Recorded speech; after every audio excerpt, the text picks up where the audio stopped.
Ladies and gentlemen, welcome back to my channel. This is CMR Outlaw, and I would like to talk to you today about my custom SG. So, this all started, I was at Along McQuaid, and I really wanted Gibson SG again. I found quite a few. Always, you know, buying and selling. Just the way of the game. You're not happy with something about it, and it's time for it to go. But anyway, I bought lots and trade lots of Gibson SGs, and when I was at my Long McQuaid, the prices are completely different from when I was buying SGs. I used to buy Gibson SGs for $800 used. I bought 3 of them for that price. Now they're $1,700 used, and the brand new price I think is $2,700, $23 to $2,700 at the Long McQuaid. Depends which model you get, of course, but I'm referring to the standard because that's the ones I bought.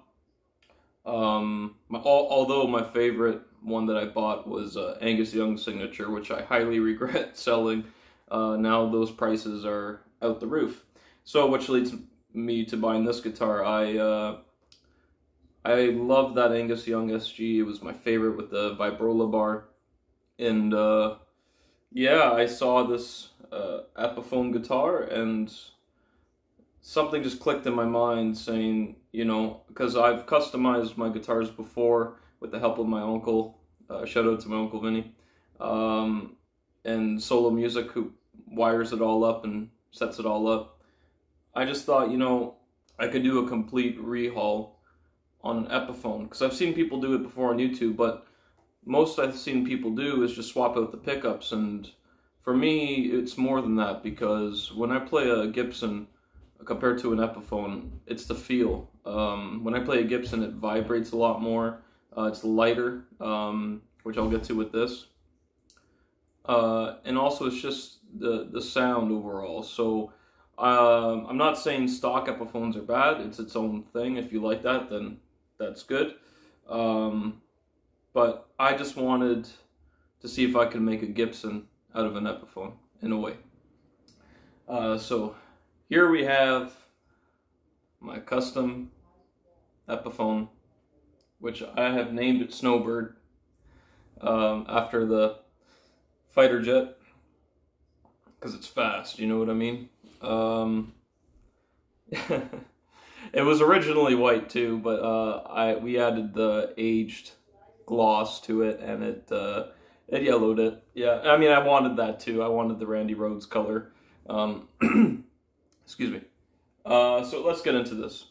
So this was the Epiphone, I forget the model exactly, but it's the cherry red standard with the vibrola piece. I'll put a screenshot of that. And yeah, this guitar was extremely heavy. And to believe it or not, that's all in the finish. Some people say, oh, it's the metal parts, but it's literally the polyurethane finish, how thick it is. I started off with the guitar when I decided I was going to do this. I took everything apart and I went to my home hardware and I bought a orbit sander. And that took me 3 days just to get down to the bare wood. And it was such a pain because it was a cheap orbit sander. I didn't have money to get a really high-end sander. It was just, if you don't have the right tools, it's not going to work. That's plain and simple. So I called my Uncle Vinny. Uncle Vinny's got all the good tools and he knows how to handle it. He loves painting my guitars for me, and yeah, so I called my Uncle Vinny and he's like, all right, man, leave it to me, just bring it over and I'll take care of the rest. Now, when before I get to what he did, when I was sanding it, I realized how thick the veneer is. It's a really, really thick veneer, just to I guess they're trying to make it look more pretty, which this is a 3-piece mahogany body, which I love 3-piece guitars. So it would have been cool if they would have just, you know, left, if they would have done a poly finish, if they would have just, you know, left the wood and then did the cherry stain with the poly. I'm sure that probably would have cost more money, I'm not sure. But I think the veneer overall, I did like the veneer, and mainly because the veneer kind of cut off before like the bevel here, so it looked like, it didn't look natural, it looked kind of like a sticker. So yeah, I just thought the veneers were kind of, that's my opinion. Anyway, so I brought it to Uncle Vinny, showed him, hey man, yeah, this is what I've done so far, and you know, he's like, all right, let me finish it. You know, like I couldn't get in between here. He had a sander with a drill bit, so he was able just to do that perfectly. It took him 2 seconds. He finished taking off the rest of the material. He even kind of shaved a bit off the back, so it's a little bit thinner, which is awesome because it's actually more lighter. And if you grab a Gibson, you grab this, it's the same weight. So the weight's pretty good. So yeah, so my Uncle Vinny sanded it, and then we went with the Olympic white, which this thing was like snow white. It looked really gorgeous, like Tony Iommi's custom SG. But when I saw it, it looked great, it looked beautiful from the photos, but I was really after that Randy Rhoads color. I'm a really big Randy Rhoads fan. I just love that, you know, cigarette-stained Les Paul color, and I smoke cigars, but I don't smoke cigarettes, so I don't want to get into that habit, just to make my guitar look cool. But yeah, so we bought the aged clear gloss, and we didn't put a primer, which is okay. You can kind of see the wood grain if you look close enough. If you get a sealer, that'll eliminate it. It'll look more solid. On camera, it still looks solid. But yeah, so this is all nitrocellulose paint, and it just vibrates like crazy. I apologize, folks, my camera cut out. I ran out of room, so let's resume this. So yeah, so he refinished the guitar. He sent me the photos. He's like, all right, man, it's all ready to go. And I asked him just to leave the back of the headstock so I can put my signature. And he wrote SnowBird. On the D, it kind of bled out a bit. I'll kind of get the close-up of that. Yeah, so then we sealed it with nitro. So my signature sealed into this guitar, so it's mine. No one else is going to have it. I'll never sell this. But, so yeah, let's go into the specs of this. So what we got is the EMG Retros, Zebra, Fashion, Bobbins. We got everything, yeah, as you know, the EMG set comes with everything EMG, so the pots, the toggle switch is actually the standard Epiphone, I believe. I left it as that because you can use any toggle switch. So stereo jack came with the EMG kit. This was my favorite upgrade, which was the Gibson Gold Grovers. Those were kind of expensive. Those were $120 Canadian. You don't have to get those to make your guitar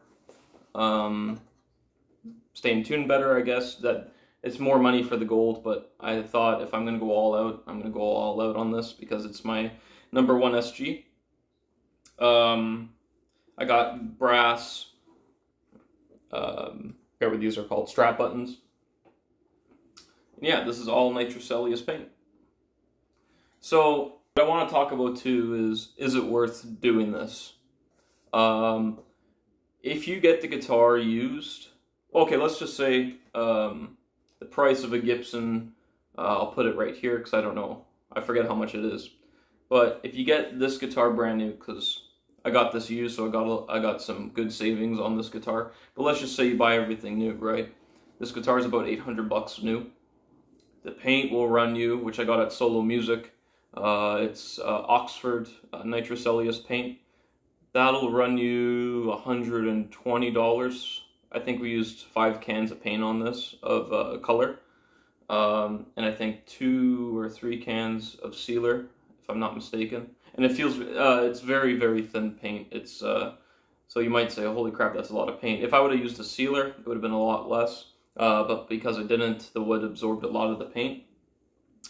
But yeah, so the guitar is $800. The pickups are about $250, $270. The tuners that I got were $120.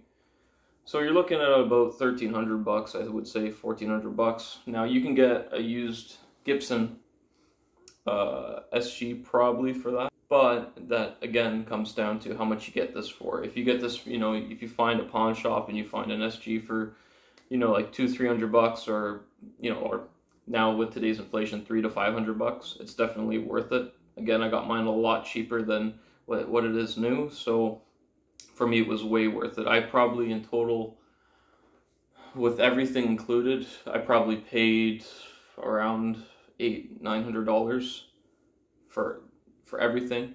And now keep in mind, if you have all the tools, that's going to save you a lot of money, because the proper tools make the job 10 times quicker. If you have to take it to someone, it's going to cost a lot of money, and in my opinion, it's not worth it. Just go get a used Gibson or an Epiphone, whatever you guys like, right? But in my opinion, I'm in love with this guitar. It's just my #1, and I play it every single day. I'm trying not to forget anything here, because you know, you only make a video once. I mean, I can make another video on this thing. I've been recording with this guitar non-stop. It's a really great sounding guitar. The pickups, the EMGs are just phenomenal. So this is SnowBird. This is my custom SG.